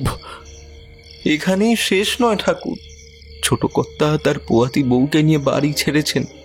আজ নাকি বড় কর্তা মারণ যজ্ঞ করে এখানে বসেই তাদের প্রাণেও মারবে। আমাকে তার জন্য কিছু কিছু জিনিসও জোগাতে বলেছিলেন। খগেনের মৃত্যুর পর আমি আর ওসবে জড়াতে চাইনি, কিন্তু ভয় দেখিয়ে সব করিয়ে নিল ঠাকুর। এত করেও আজ আমাকেই বলি দিতে চাইছে। বাঁচান, বাঁচান ঠাকুর। এখানে আমার কিছু করার নেই। স্বয়ং ভগবতীকে কলঙ্কিত করার ষড়যন্ত্রে লিপ্ত ছিলি তোরা, আর তোর রক্ত আর কেশ ইতিমধ্যেই শয়তানকে উৎসর্গ করে দিয়েছে ওই ক্রূরমতি সুদেব। কাজেই তোর আর রক্ষে নেই। তুই পাতালেই লুকাস আর সাগরেই ডুব দিস, তোর মৃত্যু নিশ্চিত। আর সুদেবেরও বড় দুর্দিন আসছে সামনে। যা যা, ভাগ এখান থেকে। তোকে স্মরণ দিয়ে আমি নিজের পাপ বাড়াতে পারবো না। নিরাশ হয়ে হতবিহ্বল হয়ে পাগলের মতো দৌড়ে বেরিয়ে গেল তপন। হয়তো গ্রামের সীমানা পেরিয়ে বাঁচার জন্য চেষ্টা করছিল সে, বাঁচেনি। তার মৃতদেহটিও দেউলের চাতালে তেমনটি পড়েছিল। তারপরই একদিন খবর আসে বসু বাড়ি ধসে গেছে। কর্মের ফল গ্রাস করেছিল সুদেবকেও। তার সবটাও কেউ পায়নি আর। কোনো সৌভাগ্য বলে তার ভাই ভূদেব আর তার সন্তান সম্ভবা ভাতৃবধূ সসন্তান বাড়ির বাইরেই ছিলেন। পুরোহিত গোবিন্দ বুঝলেন যা সর্বনাশ হবার তা হয়ে গেছে। দেবতার দেউলে আজ পিশাচের বসতি হয়েছে, কিন্তু সামান্য পূজারী তিনি কি করে দমন করবেন এই শয়তানকে? সে তো নিজে আসেনি, মানুষের লোভেই তাকে টেনে এনেছে। কিন্তু তাকে থামাতে না পারলে পুরো গ্রাম শ্মশান হয়ে যাবে। তাই কাল বিলম্ব না করে গোবিন্দ বেরিয়ে পড়লেন উত্তরের পাহাড়ের উদ্দেশ্যে। মগধের পল্লীতে গেলেন তিনি এই ভয়ানক কালো বিদ্যার নিধান করতে। তারপর আর গ্রামে ফেরেননি, তবে এসেছিল তার লেখা একটা চিঠি। চিঠিটি পেয়েছিল গোবিন্দর প্রতিবেশী জগমোহন। চিঠিতে এই সকল বিবরণ লিখেছিল গোবিন্দ। এই জগমোহনই আজকে শম্ভু চক্রবর্তীর পিতামহ। এখনো পরম যত্নে চিঠিখানা সামলে রেখেছেন শম্ভু। সবটা রুদ্ধশ্বাসে শুনল তরুণ। কিছুক্ষণ চুপ করে রইল, তারপর মৃদু স্বরে জিজ্ঞেস করল, চিঠিটা একবার দেখতে পারি কি? নিশ্চয়ই বাপ, দেখবে তো বটেই। আচ্ছা বসো, এই নিয়ে আসছি। এই বলেই শম্ভু উঠে যান। ঘরের এক কোণে একটা পুরনো বাক্স খুলেন। সেখান থেকে লাল কাপড় মোড়ানো কিছু একটা বের করেন। সযত্নে কাপড়ের ভাঁজ খুলে বের করে আনেন একটা ভাঁজ করা পুরনো চিঠি। বাদামি হয়ে গেছে কাগজ। ভাঁজ খুলতে গিয়ে প্রায় ভেঙে আসে। সাবধানে চিঠিটা খুলল তরুণ। আবছা কালিতে সাধু ভাষায় লেখা চিঠি। পড়তে শুরু করল সে। মোটামুটি শম্ভুর বলা বিবরণ সেখানে লিখিত রয়েছে, তবে চিঠির শেষে এমন কিছু বলা হয়েছে যা শম্ভু বলেননি। কথাগুলো হলো, সেই পাপিষ্ঠ সুদেব, যাহাকে সকলে মৃত ভাবিতেছে, সে আসলে মরে নাই, কোনোদিন মরিবেও না। তাহারই আহত নরকের বিভীষিকা তাহাকে বাঁচাইয়া রাখিবে। সম্ভবত ওই পিশাচটিকে সে অভিলাষিত বলি দিতে পারে নাই, অথবা তাহার ভ্রাতা ভাতৃবধূ ও তাহাদিগের অনাগত সন্তানের মারণযজ্ঞে কোনো ত্রুটি করিয়া ফেলিয়াছে। তাই ক্রোধে সে তাহার বাড়ি ধসাইয়া তাহাকে ভূতলে বন্দি করিয়াছে। এবার সে পরজীবীর ন্যায় তাহার প্রাণ শক্তি একটু একটু করিয়া শোষণ করিয়া যাইবে, তথাপি সে মরিবে না। আর দ্বিতীয়ত, আমি আর গ্রামে ফিরিব না। এক্ষণে গরুর ধামে যাইতেছি আমি। ভগবতীর ইচ্ছা হইলে বসু বংশেই নতুন দেহ ধারণ করিয়া আসিব। যে জ্যৈষ্ঠ অমাবস্যায় দেবীর ওপর কালিমা লেপনের ষড়যন্ত্র শুরু হইয়াছিল, তেমনি এক জ্যৈষ্ঠ অমাবস্যায় আবার এই গ্রামে আমি ফিরিয়া আসিব। ভগবতীর পুনঃস্থাপনের জন্য আবার আমাকে আসিতেই হইবে। তবে মনে হয় না শতবর্ষ পূর্বে ইহা সম্ভব। তুমি এই পত্রখানি সযত্নে রাখিবে, মৃত্যুর পূর্বে যথাযথ উত্তরাধিকারীর হস্তে ইহা দিবে। যদি গুরু কৃপায় পুনরায় যথাযথ দেহ ধারণ করিয়া এই মৃত্তিকায় ফিরিতে পারি, তবে সেদিন পত্রখানি সে দেহের হাতে দিতে হইবে। সেদিন হইবে শনিবার এবং অমাবস্যা তিথি স্পর্শ হইবে সূর্যাস্তের পূর্বেই তথা গোধূলি বেলায়। সেই দেহকে প্রেরিত করিতে হইবে সম্পূর্ণ একা যাইয়া তালা ভাঙিয়া রুদ্ধ দ্বারের ওপার হইতে দেবী মূর্তিকে বাহিরে আনিবার জন্য। এইটুকু বলেই তরুণ হতভম্ব হয়ে রইল। সে কি তবে গত জন্মের গোবিন্দ পুরোহিত? আবার শরীর ধারণ করে ফিরে এসেছে তারই আরাধ্য দেবীর কলঙ্ক মোচন করতে। তার সর্বাঙ্গ শিহরিত হয়ে উঠল। তার মনের প্রশ্নটা সম্ভবত পড়তে পারলেন শম্ভু। অত ভাবনার কি কাজ বাপ? আজ শনিবার, চতুর্দশী চলে গোধূলি লগ্নে অমাবস্যা পড়বে। তোমার ছোট থেকে দেখতে থাকা স্বপ্ন, তার টানে গ্রামে ফিরে আসা, আজকের তিথি যোগ, সব মিলিয়ে তুমি কি বুঝতে পারছো না? আজই তোমার পূর্ণতা পাবার দিন। পিছিয়ে যেও না বাপ, নইলে আবার 100 বছরের অপেক্ষা, আবার নতুন দেহ ধারণের কষ্ট। বাপ, এই যে মহামায়ার কাল চক্র, এ চক্র থেকে কারোর মুক্তি নেই। চেষ্টা তো তোমাকে করতেই হবে বাপ, অবশ্যই করতে হবে। দেখুন, এইসব আদেও সত্য না কোনো কোইন্সিডেন্স তা আমি জানি না। নিজে কখনো ঠাকুর দেবতা নিয়ে টান অনুভব করিনি। আর মা কালীকে চিরকাল আমার চোখে ভিলেন বানিয়ে রাখা হয়েছে। কিন্তু আপনাদের মুখে শুনে আর চিঠিটা পড়ে বুঝলাম দেবতার কলঙ্ক বা গরিমা তার ভক্তের কারণেই হয়। কারণ বাস্তবে দেবতা সব কলঙ্কের ঊর্ধ্বে। আমি জানি না আমি গত জন্মের গোবিন্দ কিনা, তবে তার ইষ্টের প্রতি তার মমত্বকে শ্রদ্ধা করি। একজনের লোভ আর কুটিলতার কারণে যদি দেবীর গায়ে রাক্ষসীর কলঙ্ক লাগতে পারে, তাহলে একজনের ভক্তি আর আত্মনিবেদনের জোরে সে কলঙ্ক ঘুঁচতেও পারে। আর যদি আমার জীবন সেই যুদ্ধে আমাকে সৈন্য বানিয়ে ঠেলে দেয়, তবে আমি পিছুপা হব না। আজই সন্ধ্যের পর আমি ওই দেউলের মুখে যাব। ভবানী ভরসা। দেখিস মা, দেখিস।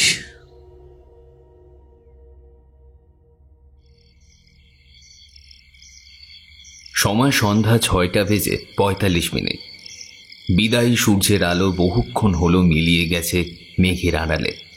বিকেলেও বেশ রোদ ছিল, কিন্তু সন্ধে হতে না হতেই আকাশ ঢেকে গেল করাল কালো মেঘে। একটু পরপরই বিদ্যুৎ নির্ঘর্ষ ভেসে আসতে লাগলো। চারপাশে কেমন একটা স্তব্ধতা, যেন কোনো এক তুফানের আগের শান্তি। পাখিদের কলরব নেই, বাতাসে কুমোট ভাব। মাঠখোলা গ্রামের উত্তর প্রান্তে দাঁড়িয়ে আছে তরুণ আর শম্ভু। সামনে কয়েক হাত চওড়া খাল, তার ওপরেই গ্রামের পাণ্ডব পরিচিত এলাকাটি, নরখাগির দেউল। তরুণ চোখ বন্ধ করে লম্বা শ্বাস নেয়, তারপর মৃদু স্বরে বলে, আমি তবে যাই। যাই বলতে নেই বাপ, বলো আসি, মাকে সঙ্গে করে নিয়ে এসো। তরুণ শম্ভুর পায়ে হাত দিয়ে প্রণাম করে, তারপর নেমে যায় খালে। খালের পচা জল পায়ে লাগতেই কুটকুট করে ওঠে তার, প্রায় কোমর সমান গভীরতা। সেটুকু জল পেরিয়ে ওপারের ভাঙা ঝোপঝাড়, সেগুলো পেরিয়ে আধ ভেজা হয়ে উঠে আসে।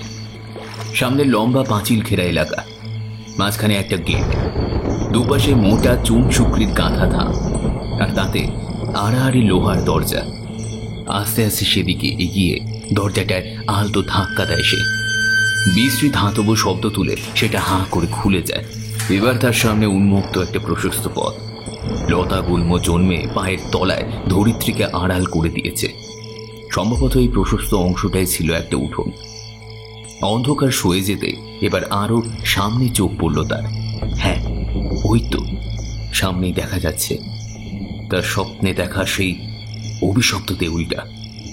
লম্বাটে দালান, পুরনো মোটা ইটের দেয়াল, দেয়ালের ফাটলে উঠে এসেছে বটের ঝুড়ি, অশ্বত্থের ডাল।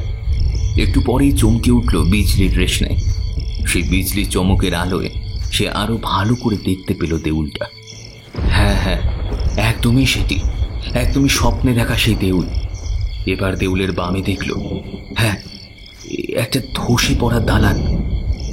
সেটার ওপরেও জায়গা করে নিয়েছে জানা অজানা লতা গুল্ম। আচ্ছা, চিঠি অনুসারে তো এখানে জীবন্ত সমাধিত হয়ে আছে সুদেবচন্দ্র, তাই না? কিন্তু 100 বছর ধরে একজন ঠিক কিভাবে থাকতে পারে? এমনটাই ভেবে থমকে দাঁড়িয়েছিল তরুণ। কিন্তু হঠাৎ একটা তীব্র কর্কশ কণ্ঠে তার ভাবনায় ছেদ পড়ল। ওই ধ্বংসস্তূপ থেকে কেউ একজন যেন অতি কষ্টে বলে উঠল, কে যায়, কে যায় রে? যাস না, যাস না বলছি, চলে যা, ফিরে যা, ফিরে যা। হ্যাঁ, এই সাবধান বাণীটা সে শোনে, স্বপ্নতেই শোনে। আচ্ছা, এই কি তবে সুদেবচন্দ্র? কিন্তু এখন কৌতূহল নিবারণের সময় নয়। সামনেই দেউলটা, যে করেই হোক তালাটা ভাঙতে হবে, আর তার ভেতর থেকে বের করে আনতে হবে দেবী মূর্তিটি। সে ধ্বংসস্তূপ থেকে কুড়িয়ে নেয় একটা প্রমাণ আকারের বড় পাথর।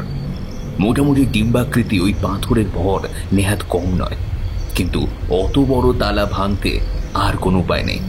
পাথরটা হাতে নিয়ে যেই সে এগোতে যাবে, অমনি তার বোধ হলো তার পায়ে কিছু একটা জড়িয়ে রেখেছে। মাথাটা নিচু করে দেখল, এ কি, পায়ের তলায় লতা গুল্ম সব পেঁচিয়ে ধরেছে ওকে। এ কি অবিশ্বাস্য কাণ্ড! তরুণ ভয়ে ঢোক গিলল। সে খেয়াল করল এক স্থানে থেমে থাকাই বরং বিপজ্জনক, সামনে এগিয়ে যেতে হবে। তাই কোনো রকমের টাল সামলে সে সামনে চলতে লাগলো। পায়ে ভালোই যন্ত্রণা হচ্ছিল তার। সেই সময় একটু সামনে যেতেই পায়ের বাঁধন হালকা অনুভব করল। কিছুটা স্বস্তির নিঃশ্বাস ফেলে আবার এগোনোর উদ্যোগ করতেই সে অনুভব করল কিছু একটা যেন তার পা খামছে ধরেছে। নিচে তাকিয়ে সব হয়ে সে দেখল মাটি থেকে উঠে এসেছে একটা হাত। না না, ভুল, একটা নয়, অনেকগুলো। বজ্রের আলোয় সেগুলো দেখে মনে হয় মলিন ধূসর রঙের। কি বিভৎস দেখতে! প্রতিটা হাতের লক্ষ্য তার শরীরের নিম্নভাগ। পাতালের অতল থেকে উঠে আসা পিশাচের বাহুগুলো যেন তাকে এগোতে দেবে না। তরুণ স্পষ্ট বুঝতে পারছে তার পায়ে অসংখ্য ক্ষত হয়েছে, সেগুলো দিয়ে গল গল করে ঝরে পড়ছে উষ্ণ রক্তের স্রোত। আর চলার গতিও হয়ে গেছে মন্থর। ওই তো একটু সামনেই তো দরজাটা, কিন্তু কাছে থেকেও যেন দূরে। ভয়ে আতঙ্কে গলাটা কাঠ হয়ে আসে তার। চোখের কোণ দিয়ে নোনতা অশ্রু কয়েক ফোঁটা বেরিয়ে এসেছে হয়তো, কিন্তু থামা চলবে না। শরীর কাঁপছে, চলন শক্তি হারাচ্ছে সে। এক সময় আর দাঁড়িয়ে থাকতে পারল না সে। টাল খেয়ে শটান পড়ে গেল মাটিতে, আর ভূ নির্গত হাতগুলো বুভুক্ষু শিকারীর নেকড়ের মতো ওর সর্বঙ্গে ঝাঁপিয়ে পড়ল। এবার ঘাড়, গলা, বুক, কাঁধ কোনোটি যেন বাদ পড়ছে না। ডান হাতের পাথরটাকে বুকে চেপে বাম হাতে ঘষতে কোনো রকমে চলার চেষ্টা করতে লাগলো সে। প্রবল রক্তপাতে ক্রমশ দৃষ্টি ক্ষীণ হয়ে আসতে লাগলো তার। হাতও যেন নিয়ন্ত্রণ হারাচ্ছে। কিন্তু ওই তো সামনেই দরজা, সামনেই তালা। মনে মনে নিজের সকল শক্তিকে একবার জড়ো করে মুখ দিয়ে একটা বিকট শব্দ করে পাথরটা তালা লক্ষ্য করে ছুঁড়ে দেয় সে। মোক্ষম আঘাতে তালাটা মুহূর্তের মধ্যে দুমড়ে গেল। দুমড়ে গিয়ে গড়া থেকে খসে পড়ল সেটা। আর তৎক্ষণাৎই খুলে গেল বদ্ধ দরজাটা। ঘষ্টাতে ঘষ্টাতে কোনো রকমের দরজার ওপারে এসে পৌঁছায় তরুণ। ভেতরটা একদম নিশ্ছিদ্র অন্ধকার, কোথাও যেন এক বিন্দু আলো আসছে না। তরুণ বিধ্বস্ত হয়ে পড়ে আছে মেঝেতে, বুঝতে পারছে না কোথায় সে প্রতিমা। তাছাড়া সে দাঁড়াবে কিভাবে, বা আদেও কোনোদিন দাঁড়াতে পারবে কিনা সেও জানে না। অবসন্ন মনে এইসবই ভাবছিল। হঠাৎ একটা শব্দ কানে এলো, কোনো চার পায়ের সাপদ যেন তার দিকেই আসছে। তরুণ মুখ তুলে তাকানোর চেষ্টা করে, একজোড়া জ্বলন্ত লাল চোখ, আর শোনা যাচ্ছে জান্তব গড়গড় গর্জন। এগিয়ে আসছে সেটা, আর একটু কাছে আসছে সেটার অবয়ব চোখে পড়ল তরুণের। চার পায়ে জন্তু, মাথায় ঢেউ খেলানো দুটো শিং। কি সর্বনাশ! এগিয়ে আসছে ওর দিকে। এসেই প্রথমে একটা থাবা বসাতে চাইল সে। তরুণ সরে গেল। এবার জন্তুটা পিছলো কয়েকবার, তারপর তড়িৎ গতিতে শিং বাগিয়ে তীব্র বেগে আঘাত করলো তরুণকে। প্রবল আর্তনাদ করে সে ছিটকে পড়লো এদিকে। মাথাটা খুব জোরে ঠুকে গেল দেওয়ালে। অসহ্য যন্ত্রণা। জন্তুটা আবার এগিয়ে আসছে। তরুণ জানে এবার হয়তো মরণ কামড় দেবে, আর রক্ষা নেই হয়তো। না, আর পারছে না সে। হাত তুলে টোকা মারার শক্তিটাও নেই তার। সে চোখ বন্ধ করে ফেলল। মনে মনে কাউন্টডাউন চলছে। ওই সে আসছে অন্তিম আঘাত করতে। তারপর সব শেষ। 5, 4, 3, 2, 1। হঠাৎ দুটো শব্দ। প্রথমত দেওয়াল ভাঙার মতন কঠোর মোটর শব্দ, তারপরই আরেকটা শব্দ, খ্যাচ। এবার তরুণ চোখ দুটো খুলল। যে দেয়ালটা ঠেকা দিয়ে সে পড়েছিল তার ওপরের অনেকটা অংশ ধসে গেছে, আর তার ঠিক সামনে দ্বিখণ্ডিত হয়ে পড়ে আছে জন্তুটা। আর এবার বজ্রের চমকে সে দেখতে পেল তার খণ্ডিত শরীরের মাঝে পড়ে আছে একটা মরচে পড়া আঁশি। তার মানে দেউলের এই কোণে উপরের তাকে ঝুলন্ত অবস্থায় ছিল সেই বলিদানের আঁশিটা। জন্তুটার শিঙের আঘাতে দেয়াল থেকে ঝরে পড়ে যায় ওটা জন্তুটারই কর্তানে। তখনই একটা প্রবল বজ্রপাত হলো দেওয়ালের পাশে ধসে পড়া দালানের স্তূপটায়। মুহূর্তেই দাউ দাউ করে জ্বলে উঠল আগুন। সেখান থেকে ভেসে আসছে তীব্র আর্তচিৎকার। একটু পরে শুরু হলো বৃষ্টি। জায়গায় জায়গায় দেউলে ফাটল ধরেছে। সেই ফাটল দিয়ে চুইয়ে প্রবল বেগে পড়তে লাগলো বৃষ্টির ধারা জল। মুহুর্মুহু বজ্রালোকে দেখা গেল সব ধারা ঝরে পড়ছে উঁচু ঢিপির ওপর। প্রবল ধারা জলে ঢিপিটা ধুয়ে যাচ্ছে একটু একটু করে। হ্যাঁ, প্রথমে বেরিয়ে এলো একটা অভয় মুদ্রাধারী হাত, তার নিচে বড় মুদ্রা। সমস্ত ঢিবির ধুলো ময়লা সব ধুয়ে গিয়ে বেরিয়ে এলো শতাব্দী প্রাচীন দেউলের কালী। তরুণের চোখে তখন আনন্দের ধারা। মা এলেন, শতাব্দীর বনবাস শেষে আবার এলেন। কিন্তু পরক্ষণে আবার ভাবল, হায়, এই শরীরে তো তার ভরসা নেই। চেতনা লুপ্ত হতে চলল। কি করে মাকে নিয়ে বাইরে বের হবে সে? ভাবতে ভাবতে হঠাৎ একটা পরিচিত কণ্ঠস্বর তার কানে এলো। সেই নারী কণ্ঠস্বর, যে কিনা ক্ষুধার্ত তৃষ্ণার্ত হয়ে কাতর কণ্ঠে তাকে ডাকত। সেদিকে তাকিয়ে দেখল দূরে দাঁড়িয়ে একটি অস্পষ্ট নারী অবয়ব। তরুণ শুনতে পেল, আমি আছি তো ঠাকুর মশাই। এতদিনের ক্ষুধা তৃষ্ণা সব মিটে গেল। পাপের শেষ হলো। চলো এগিয়ে দিয়ে আপনাকে। তরুণ যেন চিনতে পারল সুদেব চন্দ্রের হতভাগ্য স্ত্রী, বসুবাড়ির বড় বউ মনোরমা। অবয়বটি যেন হঠাৎ করে এসে মিলিয়ে গেল তরুণের শরীরে। তারপর আর তার কিছু মনে নেই।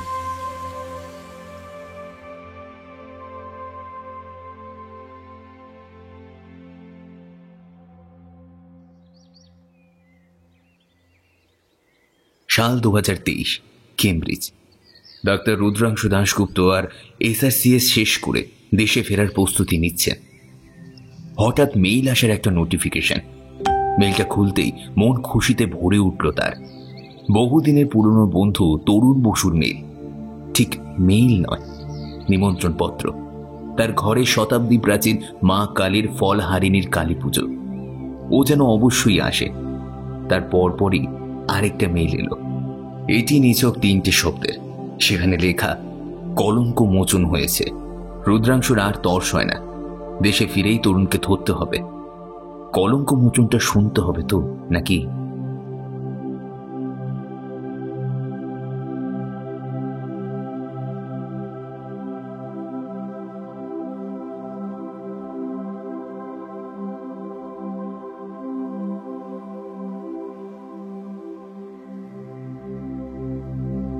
শুনছিলেন শ্রী চয়ন দাসের কলমে আজকে একটি গ্রাম বাংলার ভয়ের গল্প।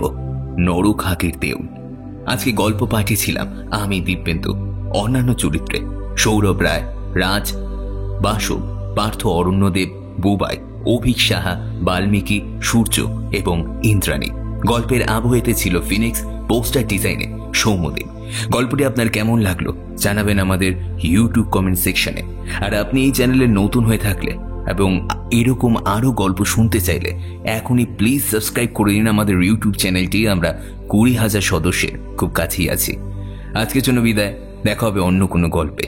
ভালো থাকবেন, সুস্থ থাকবেন আর সঙ্গে থাকবেন আমাদের বঙ্গকথার।